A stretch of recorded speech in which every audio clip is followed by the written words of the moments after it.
Ryan Coogler doesn't miss. I know. I don't care what anyone says. And yes, I haven't been watching all of his movies, but I know he did what? Uh, Black Panther. He did. I'm just doing research during the show because it's my show. But anyway, music etiquette here, and I'm back, right? So yeah, Ryan Coogler, Michael B. Jordan, and Ludwig Göransson. I hope I'm saying it correctly because he is the next Hans Zimmer. Yes, I said it. But I'm here to talk about Sinners, right? Okay, so Ryan Coogler did Sinners, he did Black Panther, and then he did Creed, which is incredible. And then he even did, wow, Judas and the Black Messiah. So I mean, obviously, he was on my radar after he did Creed and then he did Black Panther. And I feel like the same energy that was given to Black Panther should be given to Sinners because that movie is incredible. The only problem I had with the movie was probably like the blood. It was too fake. I didn't like that. But anyway, if you haven't watched the movie, please pause the video now and go watch it, then come back because I don't want to spoil it for you. But I'm here to talk about the score and the music in there. So, opening scene where they show the twins. It's a blues record. It's incredible. I don't know how Ludwig continues to deliver on scores. It's incredible. Even in Creed, there was like so many beautiful hip hop beats in there. Every time there was like a scene. Even in Black Panther, I don't know who did the score there, but I'm gonna go guess and say Ludwig. And every time Killmonger comes through, there's this hip hoppy, incredible beat that I really, really fell in love with. And shout out to the late great Kobe Bryant. I was watching one of his videos that he took, and he said that like how he watches movies. I mean, he won a freaking Oscar. He watches the movie without sound, and then he watches the movie just focusing on sound, and watch a movie just listening to the music. So, when I went to watch Sinners, that's what I did. Focused on the sound and how Ludwig is able to modernize blues just blew my mind. I don't know. Again, I don't know how he does it. I think it's just a genius thing where he's given a project and then he's given the theme and then he just runs with it and then he just adds his own flair. Yeah. So from the twins appearing on the screen, the sound is incredible. It's this blues inspired sound and it just carries on throughout the movie. uh it's yeah, the foundation is blues and then he just adds his own elements of whatever sound is modern and then whatever sound is fitting to the scene.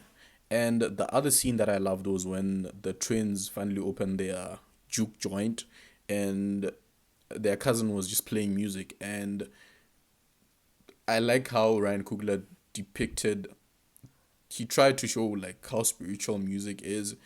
The music was so loud and was so powerful that it tore the building apart. It set the building ablaze. It tore a fabric in space where initially when it started they told us that uh the music is so powerful that it creates a rift between good and evil, the future, the present, and the past, and leading onto the theme of vampires and whatnot. And the other thing that I couldn't help but notice was, so there was a famous blues player. I hate myself for not remembering the name. I hate myself for not looking up the name. But his music was so good. The way he played the guitar was so incredible that they thought that he sold his soul to the devil. They thought that he went to a crossroads because that's how the myth goes. You go to the crossroads and then you meet with the deal maker from hell and then you sell your soul for you to get like that talent. That's how good he was. It's a legend, it's a myth. I don't know if that's valid or not, but that guitar, like throughout the theme, they thought that it belonged to a famous blues player that sold his soul to the devil, but at the end of it, the other brother just tells the cousin that that's our dad's guitar. Like there's nothing special about it. However, the events in the movie kind of tell you otherwise, and he was just so talented with playing that guitar. He played until he was super old, and it's just believed that this guitar has powers, and the person sold their soul. And that's the only reason why they sound so good, because they traded what makes them them. And I think it's an incredible, scary legend to tell, and it's very interesting. And I'm not the biggest blues music fan, but I would be lying if I told you that when you hear the music, especially when the warehouse or the mill burns, and then like everything is just exposed and the music is playing, and it's attracting good and evil because it's so good. That was such a powerful scene. It was like goosebumps inducing and everything lovely. I think everyone needs to go watch it. And just the music throughout, the incredible artists that were playing, and even the stomping the feet on the stage just to make music, it was incredible. And even the was it Irish, yeah, the Irish music that they were making outside was, I thought that scene was pretty incredible. Not the biggest fan of that kind of music, but it was beautiful to see how he just incorporated all the sounds that are from like the olden age, and then he just sprinkled modernity and he sprinkled his magic into the music as well. So I just came here because I'm a music nerd to an extent. When you go watch Sinners, pay careful attention to the music.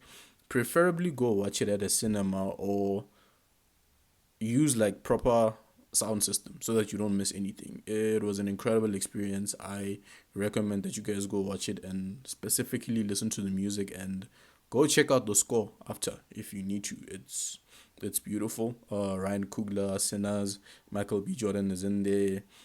It's star-studded. I think Haley Steinfeld is also in there, and a lot of other incredible artists that I didn't mention, but go check it out. Peace.